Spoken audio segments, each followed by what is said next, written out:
Será mesmo que a gente sabe o que é ser espiritualizado? Será mesmo que eu e você, a gente vive um caminho espiritual de verdade ou a gente tem, vamos dizer, um espelhamento do que é essa performance espiritual de internet?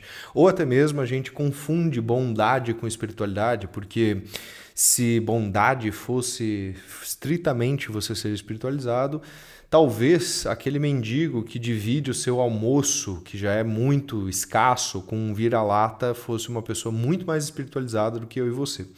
Só que hoje eu quero desbravar um pouquinho mais esses conceitos, né? Conceitos um tanto quanto nebulosos do que seria essa espiritualidade, com base, obviamente, em estudos, né? Então, vocês sabem que aqui eu falo de uma forma descontraída, sem roteiros nem nada do tipo, mas são reflexões com base em anos de leitura, de estudos mais arrojados e também, nesse caso, é muito sobre a minha experiência de vida, participando de ordens iniciáticas, de doutrinas, sim, religiosas, e encarando de frente esses mecanismos que a gente hoje conhece como tanto vias de mão esquerda quanto vias de mão direita, mas que teoricamente fazem um ser humano se tornar um ser humano mais espiritualizado ou melhor na sua essência humana.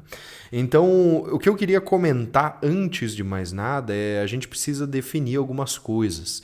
Por exemplo, o que é de fato essa ideia de espiritualidade? Porque quando a gente fala sobre isso, a gente acaba se confundindo um pouco com moral. Espiritualidade não necessariamente tem a ver com moralidade. Eu conheço muitas pessoas espiritualizadíssimas, assim, muito mesmo, que têm acessos inacreditáveis, mas que têm uma moral duvidosa. Inclusive, vários autores que eu e você lemos ao longo da vida têm uma moral muito duvidosa, assim, bem duvidosa mesmo. Então, salvo Jesus Cristo, quase todos os seres humanos têm suas falhas, né? E essas falhas morais, elas nos tornam humanos. Elas simplesmente existem porque somos assim. Aí os filósofos tentam explicar também muito disso.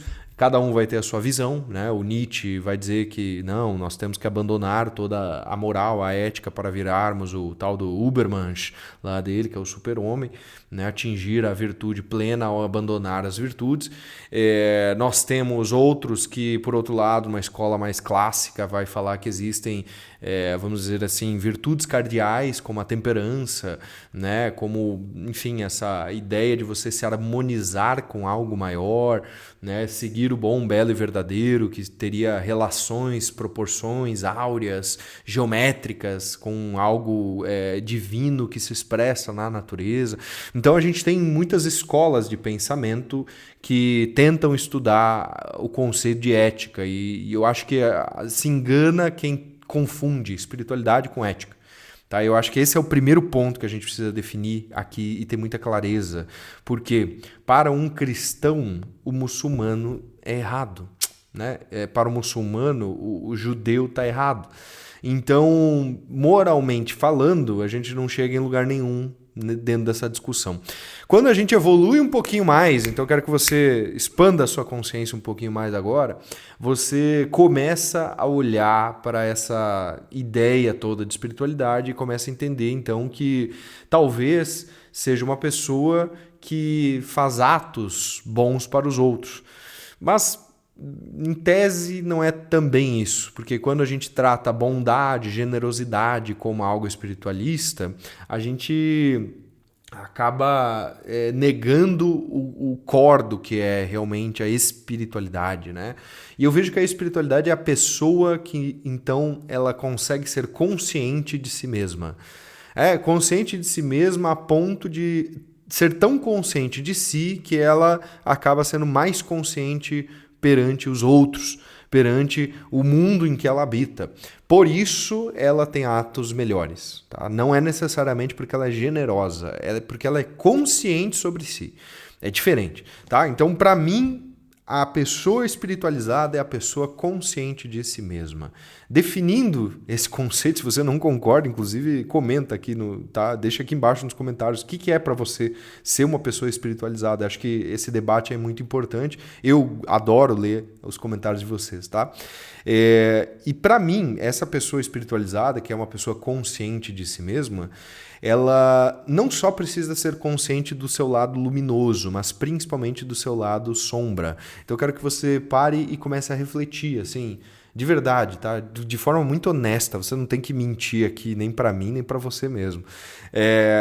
O que você está ocultando dentro de você? E, às vezes, o que essa máscara espiritualista, essa máscara moralista tenta esconder através de um mecanismo de projeção ou transferência psicológica. Porque às vezes você é um ser humano bem merda, mas você segue doutrinas, mandamentos, você segue rigor religioso para mascarar o merda que você é na tua essência.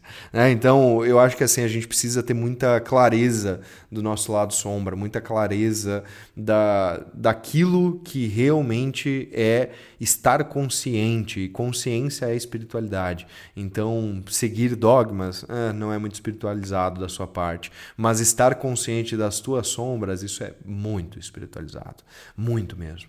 Então, a habilidade que mais faz sentido no meio dessa nossa conversa aqui é a ideia de metacognição. Você já ouviu falar disso? Metacognição?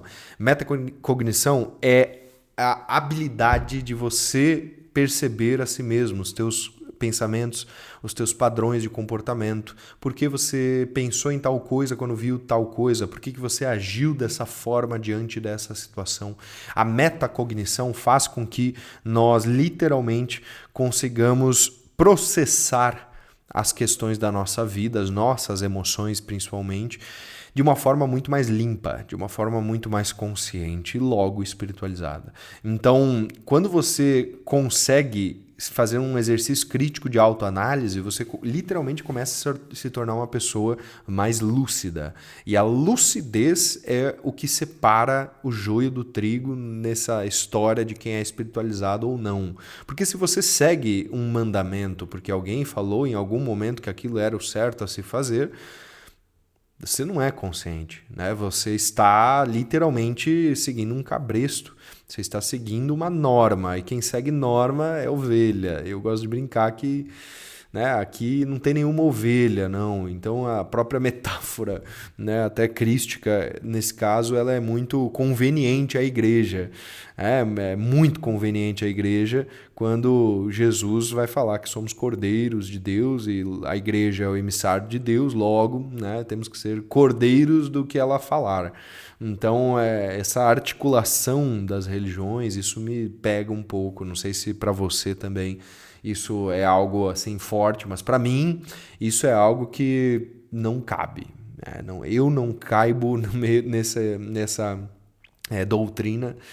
E talvez você não caiba também. Mas a ideia que eu quero trazer aqui para você é justamente essa visão de como nós vamos seguir um caminho espiritual no meio dessa modernidade maluca, no meio de igreja que é literalmente um templo para lavar dinheiro e para arrecadar dinheiro da esperança do pobre. Né, como que a gente vai sobreviver em tempos de gurus de internet que se falam e fazem serem a última bolacha do pacote, os salvadores da pátria, os grandes médiums que estão prevendo o fim dos tempos há mais ou menos uns 5 anos e nunca acontece, é só para manter a audiência deles presa ali. Né? Então, como que a gente vai falar de espiritualidade no meio dessa modernidade maluca? E é justamente isso que eu quero trazer de consciência para você, sabe?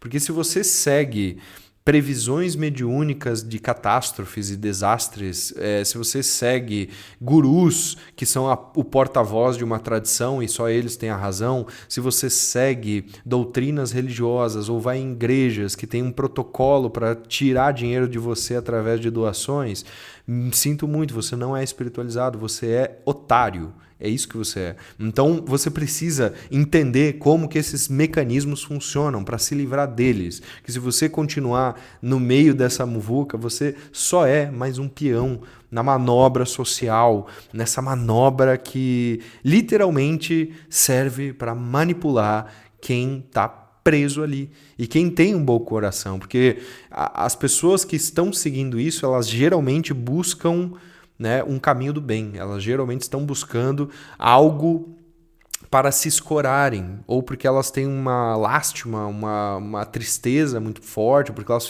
fizeram alguma coisa muito drástica na sua vida e querem redenção, né? Então elas têm uma culpa existencial ali dentro, ou às vezes são pessoas que estão perdidas e elas não têm aparato cognitivo suficiente para conseguir pensarem sozinhas, né? Então elas precisam de uma tribo, elas gostam de serem ovelhas, essa é a real, né? E tá tudo bem também para essas pessoas serem ovelhas, mas para você e para mim que pensamos um pouco mais, que a gente, né, tá nesse nível de conversa aqui, não nos cabe isso, não nos cabe, né? Isso é ridículo, é uma coisa assim, não tem porquê você se submeter a essas coisas, sabe?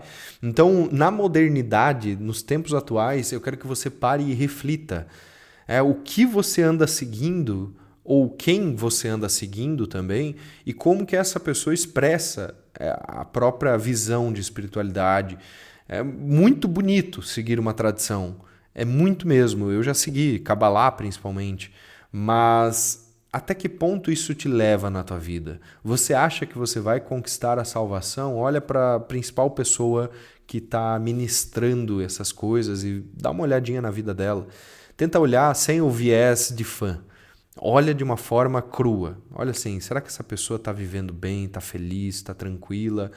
Ou será que se ela perder o ritual litúrgico religioso do Shabbat dela lá, né, do domingo dela de missa, enfim, será que ela vai surtar um pouquinho? Então, às vezes a gente se escora em bengalas, e essas bengalas têm muito a ver com tradicionalismos, pertencimento tribal, pertencimento social a uma egrégora ali, tá tudo bem. Mas o problema é quando a gente busca de verdade a espiritualidade, a consciência, e por muitas vezes a gente se submete a doutrinas, a programas de comportamentos, né, que fazem com que você perca a tua autenticidade, perca quem você nasceu para ser. Deus te fez assim, cara. Para pensar, Deus te fez do jeito que você é, com exatamente as falhas que você tem, com as limitações, com os dons, com os talentos. E aí vem uma doutrina e te diz, não, você não pode ser assim, você tem que ser assado. E esse teu desejo aí, essa tua questão interna, você tem que meio que botar para baixo do tapete. É o que é o caso de muitas vertentes religiosas que pegam, por exemplo, pessoas homossexuais e acabam, né, falando que isso está errado. Assim, não sou, mas nada contra, deixa os caras, entende? É o jeito deles, né? Então, assim, eu acho que a pessoa que busca a consciência precisa primeiro pensar de uma forma muito crítica sobre o entorno, depois sobre si mesma, com a metacognição para parar de ser idiota. Depois, aí sim, você refina a sua vontade com uma bússola moral que você mesmo construiu para você. Que eu acho que isso é bem importante. É o que você de fato tem como princípios. E quais são os teus princípios? Use isso para tomar decisões na tua vida. Não use uma doutrina religiosa. Não ache que o mundo tem regras. Eu acho que esse é o grande erro também do ser humano. Achar que o mundo tem regras. O mundo não tem regras. A regra é: se dá certo para você, que bom, meu amigo. Se você está feliz dessa forma, ótimo. Não existe regra. Você já parou para pensar isso? Todas as regras são normativas sociais de convívio, para a gente não se matar no meio de todo esse caos moderno. Todas as regras servem para contenção dos indivíduos. Mas se você for, por exemplo, para o universo do empreendedorismo, não tem regra, meu irmão. Faça o que puder para conseguir ter mais lucros com menos esforço. Existe moral no meio disso tudo? A moral de quem opera. A moral do dono, que talvez queira que seja um negócio sustentável, que seja isso, que seja aquilo, tudo bem. E eu também tenho essa moral. Mas Se existe regra, não existe. As regras são invenções modernas, ou invenções humanas, na verdade, para controle, para tentar fazer com que a gente consiga conviver um pouquinho melhor. Mas, obviamente, eu não estou falando para você tomar medidas egóicas aqui, fazer o que tu queres, há de ser tudo da lei, como diria Aleister Crowley, mas eu diria para você refinar a sua vontade. Porque quando você refina a sua vontade e entende que você precisa aprender as regras do jogo como um profissional para quebrá-las como um artista, aí sim você começa a jogar esse jogo da vida de uma forma muito mais consciente, muito mais espiritualizada, uma forma que com certeza vai te tirar do local que você está e fazer você ir para o próximo nível.